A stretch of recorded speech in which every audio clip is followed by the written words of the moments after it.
मई 2025 इंदौर के रघुवंशी परिवार के घर खुशियों का माहौल था। राजा रघुवंशी एक यंग बिजनेसमैन जिसका काम था टूर्स एंड ट्रेवल्स का, उसकी शादी होने जा रही थी सोनम रघुवंशी से, एक प्यारी, सिंपल और पढ़ी लिखी लड़की। ये शादी लव मैरिज नहीं थी, अरेंज मैरिज थी, लेकिन दोनों की मर्जी से थी। दोनों एक जात, एक बिरादरी से थे और परिवारों के अप्रूवल के बाद ही मिलना जुलना शुरू हुआ। शादी बड़े धूमधाम से हुई। हर रिश्तेदार, हर दोस्त ने राजा को मुबारकबाद दी। सोनम नए घर में आई थी, नए सपने लेकर, नए रिश्ते लेकर। शादी के कुछ दिन बाद ही दोनों ने हनीमून का प्लान बनाया। पहले कश्मीर जाना था, लेकिन उससे कुछ दिन पहले ही पहलगाम में एक टेरर अटैक हुआ और माहौल टेंशन भरा था।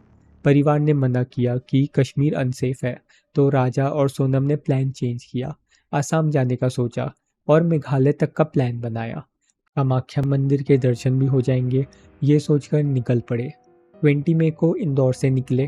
पहले बेंगलोर तक फ्लाइट थी, वहाँ से गुवाहाटी। शाम तक गुवाहाटी पहुँचे। अगले दिन कामाख्या मंदिर के दर्शन किए और 22 मई को चेरापूंजी, मेघालय के एक रिमोट होमस्टे में चेक इन किया। पहाड़ों के बीच एक शांत सेक्लूडेड जगह। 22 मई की रात तक सब ठीक था।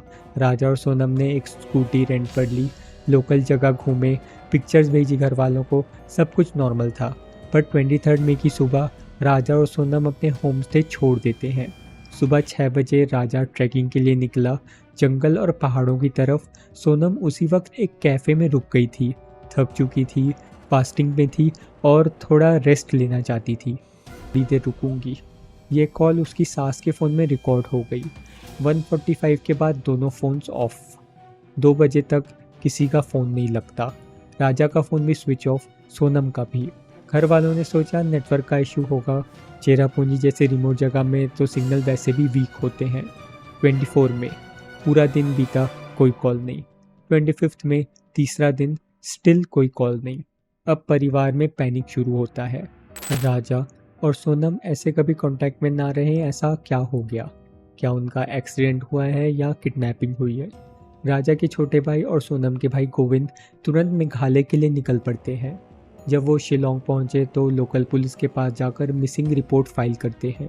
उनके पास एक क्लू था, स्कूटी का एक फ़ोटो जो राजा ने भेजी थी। उस स्कूटी के पीछे एक नंबर था। जब उस नंबर पे कॉल किया गया तो उस आदमी ने कहा, हाँ मैं स्कूटी रेंटल से हूँ।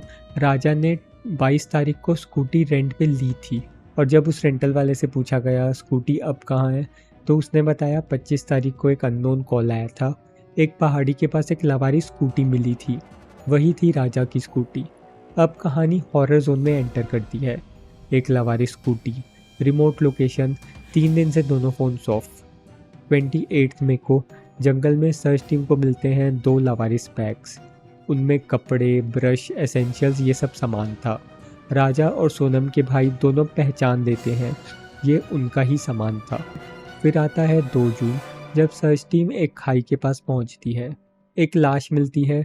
चेहरा पहचानने लायक नहीं था, पर हाथ में एक टैटू था, राजा। उस टैटू को देखते ही राजा का भाई टूट जाता है और कहता है ये मेरा ही भाई है। लाश में इंजुरीज थी। पहले लगा एक्सीडेंट है, लेकिन पोस्टमार्टम ने दिखाया कि ये मर्डर है। राजा की डेथ कंफर्म थी, लेकिन सोनम अब भी गायब थी। सर्च टीम ने उसी जगह से कुछ और चीज़ें भी उठाई। एक चॉपर, एक टूटी हुई फ़ोन स्क्रीन और 2-3 किलोमीटर दूर एक ओवरसाइज रेनकोट जिसमें खून के धब्बे थे। सोनम का भाई कहता है ये उसका नहीं है, लेकिन फॉरेंसिक के लिए भेजा गया। सवाल बढ़ते जा रहे थे, जवाब कम हो रहे थे। एक न्यूलीवेड कपल हनीमून पर गए थे।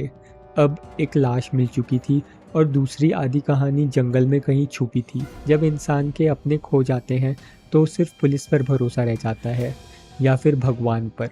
ये दोनों पे से भी भरोसा उठ जाए तो फिर लोग जाते हैं ज्योतिषी के पास।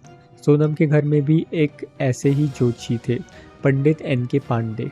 वैसे तो ये वही पंडित जी थे जिन्होंने राजा और सोनम की कुंडली मिलाई थी।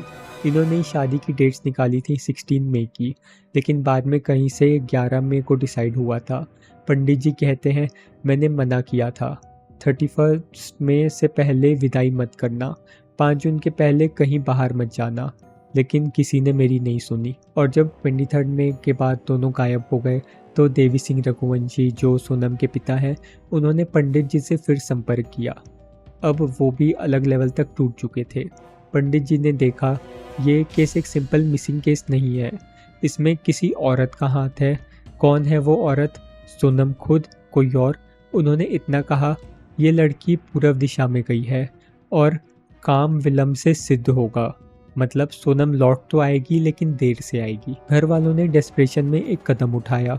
घर के बाहर सोनम की तस्वीर उल्टी टांग दी।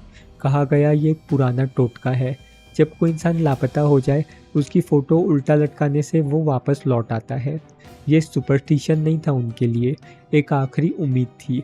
क्या एक तस्वीर कुछ बदल पाएगी? क्या एक पंडित की वार्निंग सच थी? दर्द और अंधविश्वास के बीच एक पूरा परिवार टूट रहा था और वक्त बीतता जा रहा था।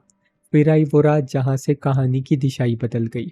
8 जून की रात के लगभग 11 बजे उत्तर प्रदेश के वाराणसी गाजीपुर हाईवे पर एक छोटे से ढाबे में एक पतली सी थकी हुई लड़की रात के अंधेरे में बिना बैग के, बिना किसी के साथ सीधे ढाबे पर आई और कहा कि उसे एक फ़ोन चाहिए क्योंकि उसको एक कॉल करनी है।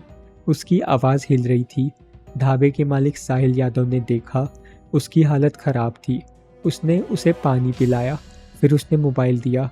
उस लड़की ने एक नंबर मिलाया अपने भाई गोविंद को और कहा कि मैं सोनम हूँ और मैं ज़िंदा हूँ। गोविंद, जो मेघालय में पिछले 13 दिन से अपनी बहन की तलाश में जंगलों में भटक रहा था, उसके लिए ये किसी मिरेकल से कम नहीं था।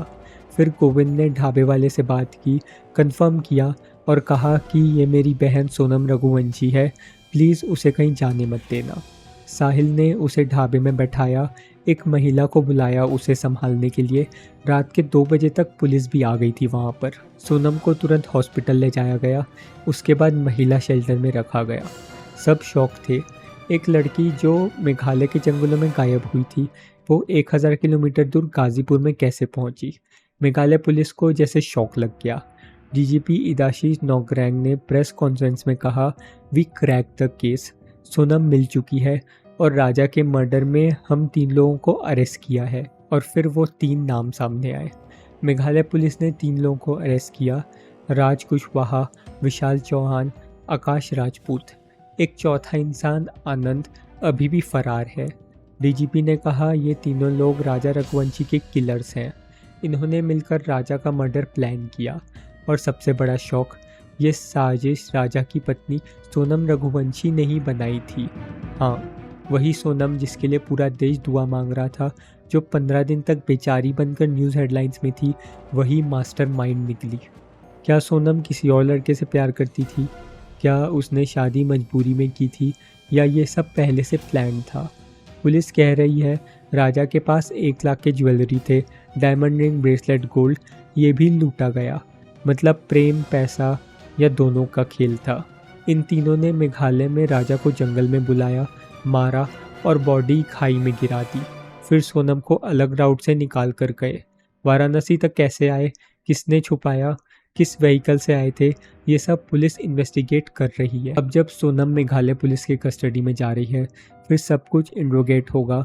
क्यों, कैसे, किसके कहने पर, ये सब सामने आ जाएगा कि क्यों एक न्यूलीवेड दुल्हन अपने पति की जान की दुश्मन बन गई और सबसे बड़ा कत्ल किया उसने, सिर्फ राजा का नहीं, भरोसे का।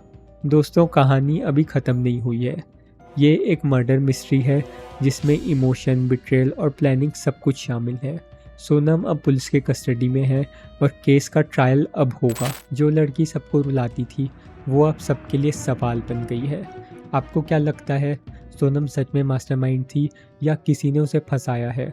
कमेंट्स में ज़रूर बताएं। और अगर आपको ये वीडियो इम्पैक्टफुल लगा तो लाइक, शेयर और सब्सक्राइब ज़रूर करें।